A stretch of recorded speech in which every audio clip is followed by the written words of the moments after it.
आप सभी सुनने वालों को मेरा नमस्कार हो। इससे पहले मैंने आपको कट उपनिषद के बारे में बताया था, जिसके अंतर्गत यमराज और नचिकेता का संवाद था, वो मैंने आपको सुना दिया। आज मैं आपको प्रश्न उपनिषद के बारे में बताने जा रहा हूँ। प्रश्न उपनिषद अथर्ववेद के पिप्पलाद शाखीय ब्राह्मण भाग के अंतर्गत है। इस उपनिषद में पिप्पलाद ऋषि ने सुकेशा आदि 6 ऋषियों के 6 प्रश्नों का क्रमशः उत्तर दिया है, इसलिए इसका नाम प्रश्न उपनिषद रखा है। ओम भद्रं कर्णेभिः शृणुयाम देवा भद्रं पश्येमाक्षभिर्यजत्राः स्थिरैरङ्गे दृष्ट्वा पुंगसहस्रनोभिरभ्यसेम देवहितं यदायुः स्वस्न इंद्रो वृद्धसर्वाः स्वस्न पूषा विश्ववेदाः स्वस्य नसधारत्यो अर्ष्णेन स्वस्नो बृहस्पतिर्दधातु। ओम शान्तिः शान्तिः शान्तिः।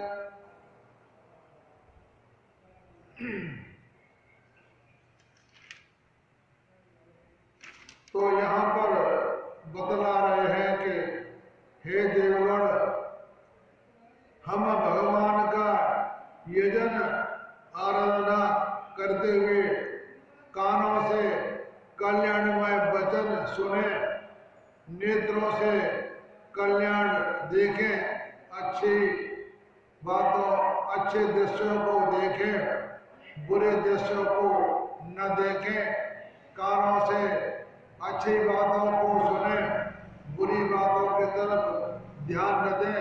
कोई कहता है तो सुनाई तो अंदर कान में जाएगा, उसको आप बाहर निकाल दें, इसी में आपकी भलाई है। और सुदृढ़ एवं शरीर से भगवान की स्तुति करते हुए हम लोग जो आराध्य देव परमात्मा के काम आ सके उसका उपभोग करें। सब और फैले हुए सुयश वाले इंद्र हमारे लिए कल्याण का पोषण करें। संपूर्ण विश्व का ज्ञान रखने वाले हमारे लिए कल्याण का पोषण करें और अरिष्टों को यानी बुरे पापों को मिटाने के लिए चक्र सदृश शक्तिशाली गरुड़ देव हमारे लिए कल्याण का पोषण करें।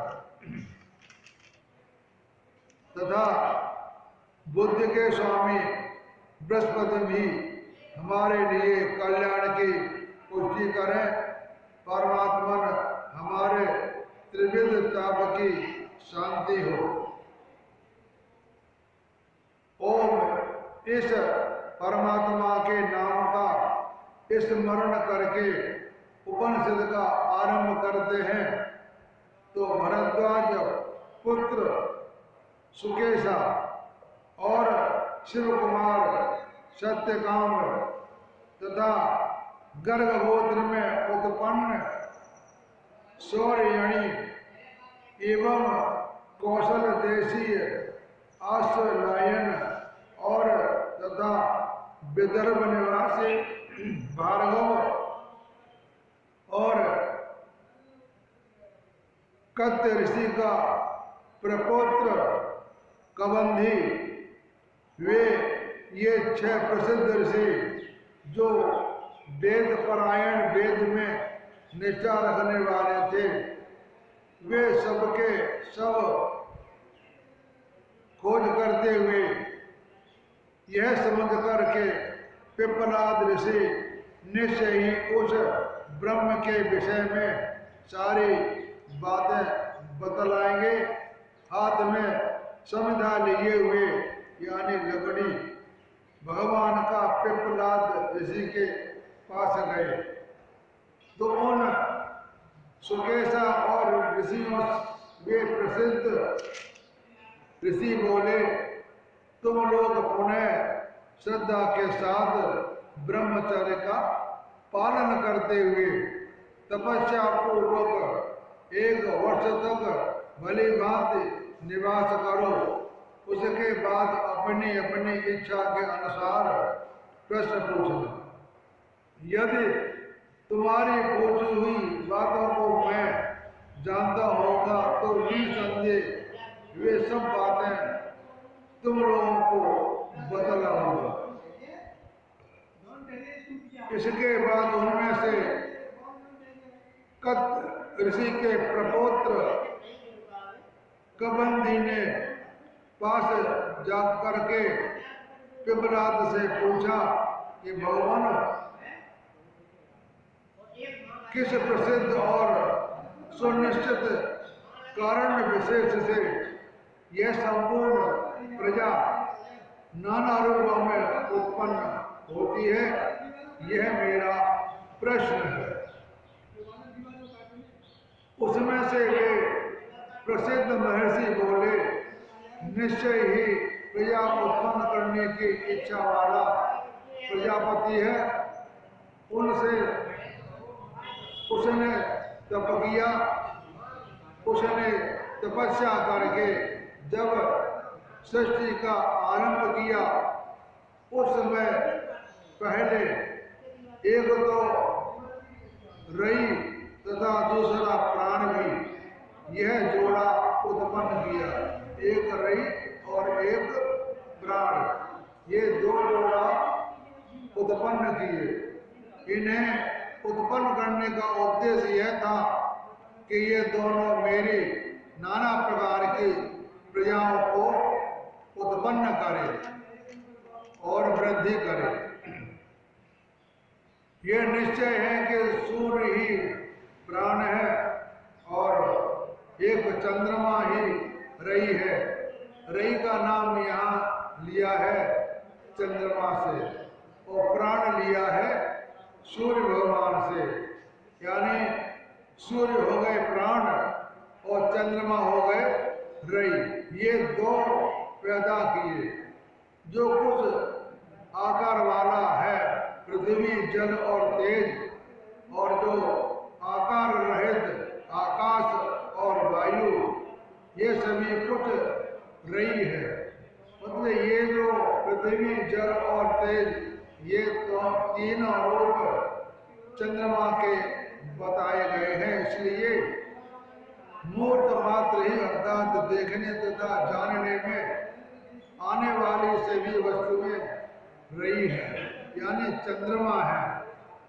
रात्रि के अनंतर उदय होता हुआ सूर्य जो पूर्व दिशा में प्रवेश करता है, उससे पूर्व दिशा के प्राणों की अपनी किरणों में धारण करता है। उसी प्रकार जो दक्षिण दिशा को, जो पश्चिम दिशा को और जो उत्तर दिशा को, जो नीचे के लोगों को, जो ऊपर के लोगों को, जो दिशाओं के बीच के भागों को और कोणों को, जो अन्य सबको प्रकाशित करता है, उससे समस्त प्राणों को अर्थात संपूर्ण जगत के प्राणों को अपने किरणों में धारण करता है। यह वह सूर्य ही उदय होता है और अग्नि और जठरा अग्नि विश्व रूप प्राण है। वही है बात ऋचा द्वारा आगे कही गई है।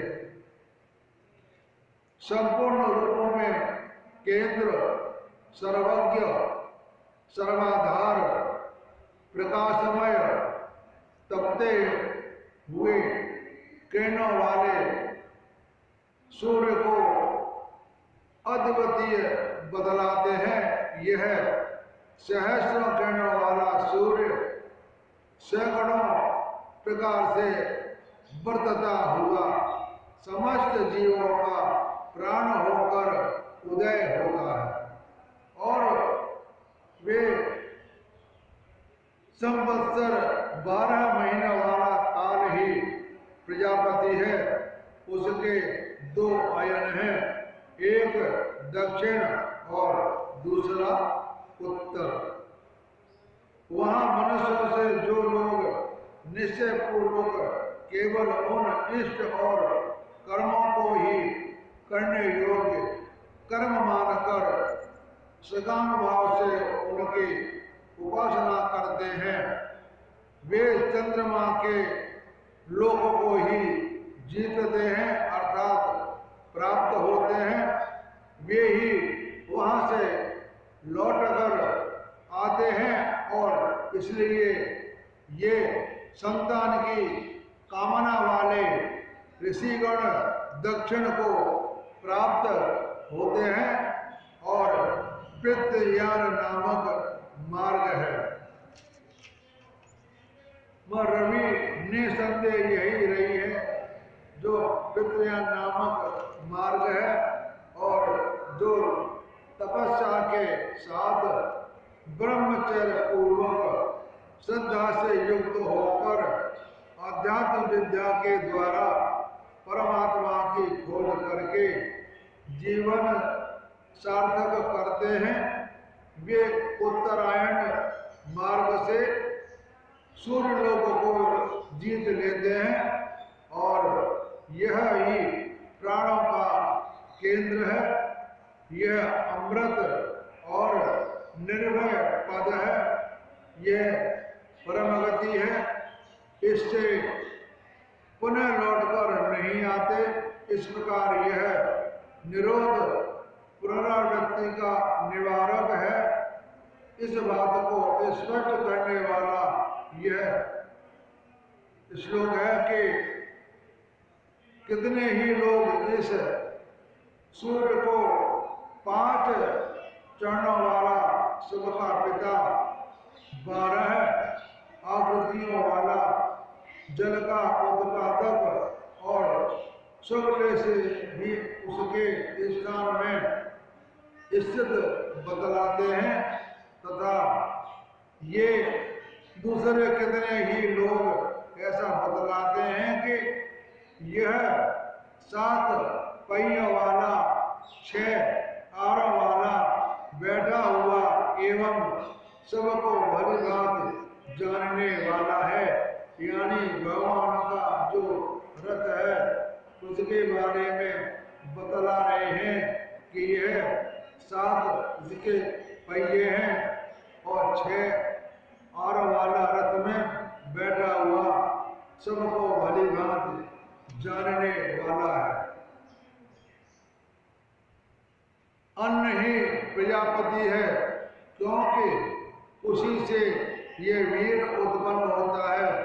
उस वीर से ये संपूर्ण चराचर प्राणी उत्पन्न होते हैं और जो कोई निश्चय पूर्वक उस प्रजापति का व्रत का अनुष्ठान करते हैं, वे जोड़े को उत्पन्न करते हैं जिनमें तप और ब्रह्मचर्य है, जिनमें सत्य प्रतिष्ठित है और उन्हीं को यह ब्रह्मलोक मिलता है, जिनमें ना तो कुटिलता और झूठ है और तथा न माया ही है और वह विकार सहित विशुद्ध ब्रह्मलोक मिलता है। तो इसके बाद इन प्रसिद्ध महात्मा पिप्पलाद ऋषि से विदर्भ देशी भार्गव ने पूछा, भगवान एक कुल कितने देवता प्रजा को धारण करते हैं और उनमें कौन कौन इसे प्रकाशित करते हैं? फिर यह भी बतलाइए कि इन सब में सर्वश्रेष्ठ यही मेरा प्रश्न है। यानी वो कह रहे हैं कि कुल कितने देवता हैं और प्रजा को धारण करने वाले हैं, और इन देवताओं में सर्वश्रेष्ठ देवता कौन सा है? तो उस प्रश्न महर्षि पिप्पलाद ने उन भार्गव से कहा, निश्चय ही वह प्रसिद्ध आकाश यह देवता है, वायु, अग्नि, जल, पृथ्वी और वाणी, नेत्र और श्रोत यानी आंख और कान तथा मन भी देवता हैं। वे सब अपनी अपनी शक्ति प्रकट करते हैं। अभिमान पूर्वक कहने लगे, हमने इस शरीर को आशय देकर के धारण कर रखा है। ये सभी कहते हैं कि हमने ये मनुष्य का शरीर धारण हुआ है, ये हमारी वजह से हुआ है। ये सारे देवता कह रहे हैं। वायु, अग्नि, जल, पृथ्वी यानी पांच तत्व, आकाश, पृथ्वी, जल, वायु, अग्नि और मन और ज्ञानेंद्रियां और कर्मेंद्रियां, ये सब कह रही हैं कि हमारी ही कृपा से ये मनुष्य का शरीर चलायमान है या चल रहा है।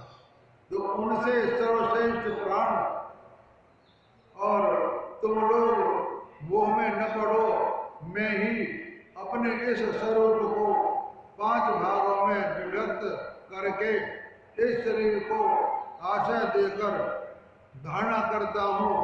और यह सुनकर भी वे अविश्वासी ही बने रहे। तो यह प्राण अभिमान पूर्वक मानो उस शरीर से ऊपर की ओर बाहर निकलने लगा, और उससे बाहर निकलने पर उसी के साथ ही साथ अन्य सब भी शरीर से बाहर निकलने लगे। यानी वो कह रहे हैं कि जब शरीर से प्राण निकलता है तो ऊपर की ओर बाहर निकलने लगा, तो उससे बाहर निकलने पर उसके साथ ही साथ अन्य सब भी शरीर से बाहर निकलने लगे। यानी शरीर से जब आदमी की मृत्यु होती है, सबसे पहले शरीर से प्राण बाहर निकलते हैं। प्राण निकलने के बाद सारे धीरे धीरे बाहर निकलते हैं। प्राण के बगैर कुछ भी नहीं है। तो उसके ठहर जाने पर दूसरे सब देवता भी ठहर गए। तब जैसे ही मधु के छत्ते से मधुमक्खियों के राजा के निकलने पर उसके साथ साथ सारा ही मधुमक्खियां बाहर निकल जाती हैं। कहते हैं कि जो हम मधुमक्खी जो शहद होता है उसमें एक राजा होता है। जब तक वह राजा रहता है छत्ते में, तब तक मधुमक्खियां रहती हैं। जब उस छत्ते से राजा निकल जाता है तो वहाँ से मक्खियां भी सारी भाग जाती हैं। तो वह राजा हुआ प्राण। और ऐसे ही दशा में सबकी हुई। अतः वाणी, नेत्र, श्रोत और मन सभी प्राण की श्रेष्ठता का अनुभव करके प्रसन्न होकर प्राण की स्तुति करने लगे। वह प्राण अग्नि रूप से तपता है, यही सूर्य है, वही मेघ यानी बादल है, यही इंद्र है, यही वायु है, और यह प्राण रूप देव ही पृथ्वी में रही है। जो कुछ सत और असत तथा जो अमृत कहा जाता है वह भी प्राण ही है। रथ में पहियों की नाभि में लगे हुए आरों की भांति ऋग्वेद की संपूर्ण ऋचाएं यानी श्लोक, यजुर्वेद के मंत्र और सामवेद के मंत्र, यज्ञ और यज्ञ करने वाले ब्राह्मण, क्षत्रिय आदि अधिकार वर्ग, ये सब के सब प्राणे उन प्राण में प्रतिष्ठित है। ये सभी प्राण के अंतर्गत आते हैं। तो हे प्राण, तू ही प्रजापति है, तू ही गर्भ में विचरता है, तू ही माता पिता के अनुभव होकर जन्म लेता है और निश्चय ही ये सब प्राणी भेंट समर्पण करते हैं। जो तू प्राणी अपान आदि मन प्राण और अपान प्राण सांस लेते हैं। अपान नीचे को सांस जाती है, वह सांस लेना और छोड़ना, ये हो गया प्राण और अपान। सांस लेना और सांस छोड़ना, ये हो गए प्राण और अपान। तो हे प्राण, देवताओं के लिए उत्तम अग्नि है और पितरों के लिए पहली सुधा है। अथर्ववेद रस आदि ऋषियों के द्वारा आचरित सत्य है। तो हे प्राण, तू तेज से इंद्र रुद्र रक्षा करने वाला है। तू ही अंतरिक्ष में विचरता है और तू ही समस्त ज्योति गणों का स्वामी सूर्य है। हे प्राण, अब जब तू भली भांति वर्षा करता है, उस समय तेरी यह संपूर्ण प्रजा यथेष्ट अन्न उत्पन्न होता है और यह समझकर आनंदमय हो जाती है, यानी प्राण सूर्य है। और एकमात्र सबसे ऋषि हैं। हम लोग तेरे लिए भोजन को देने वाले हैं और तो भोक्ता यानी खाने वाला और समस्त जगत का तू ही श्रेष्ठ स्वामी है। हे आकाश में विचरने वाले प्राण, तू हमारा पिता है। हे प्राण, जो तेरा स्वरूप वाणी में स्थित है तथा जो श्रोत्र में या चक्षु में और जो मन से व्याप्त है, उसको कल्याणमय बना लो और उत्क्रमण न कर। यह प्रत्यक्ष दिखने वाला जगत जो कुछ सब लोक में स्थित है, यह सब का सब प्राणों के अधीन है। हे प्राण, जैसे माता अपने पुत्रों की रक्षा करता है, उसी प्रकार तू हमारी रक्षा करता तथा हमें शांति और प्रदान करता। इस प्रकार यह दूसरा प्रश्न समाप्त हुआ। अब मैंने आपको 2 प्रश्नों का उत्तर दे दिया। अब 4 प्रश्नों का उत्तर अगली वीडियो में दूंगा। तब तक के लिए नमस्कार। कोई गलती हुई हो तो क्षमा करें। हरि ओम तत्सत।